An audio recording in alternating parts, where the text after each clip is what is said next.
છો? Good morning, જય શ્રી કૃષ્ણ. આજે શીતળા સાતમ છે તો એટલા માટે અમે બધા જ લોકો અહીંયા લીમડેશ્વર મહાદેવના દર્શન કરવા માટે આવ્યા છીએ. તો તમે નિહાળી શકો છો અમારા ગ્રુપની મહિલાઓને. આ બધી અમારી ગ્રુપની મહિલાઓ છે જે વનભોજન કરી અને નિરાત થઈને બેઠેલી છે. અને આજુબાજુના ગામની પણ મહિલાઓ આવેલી છે, આજુબાજુની સોસાયટીમાંથી. તમે નિહાળી શકો છો.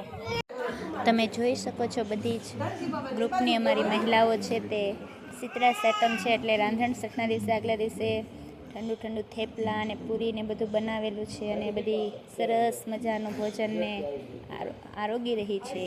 અમુક લોકો રસ લાવ્યા છે, અમુક ફ્રૂટ સલાડ લાવ્યા છે, રાયતું બનાવ્યું છે, થેપલા છે ને સરસ મજાનું ભોજન કરી રહ્યા છે બધી ભાઈઓ. ત્યારબાદ અમારે ત્યાં તાપી મૈયા છે તો તેની આરતી ઉતારી રહી છે અમારી ગ્રુપની મહિલાઓ. તમે જોઈ શકો.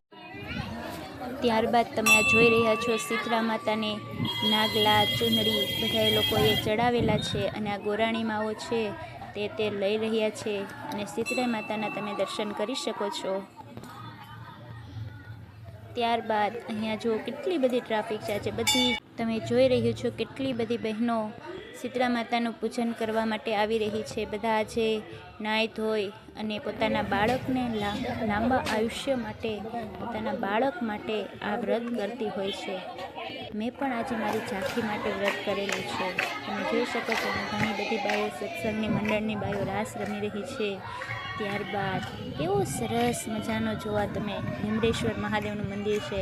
કેટલું બધું લીલુંછમ ઘાસ ઝાડવાઓ દેખાઈ રહ્યા છે, મંદિરને બધું કેટલી ચોખ્ખા. તો અમારા આવા અવનવા વિડીયો જોવા માટે અમારી આ યુટ્યુબ ચેનલને લાઈક કરો, સબસ્ક્રાઈબ કરો અને શેર કરવાનો ભૂલશો નહીં.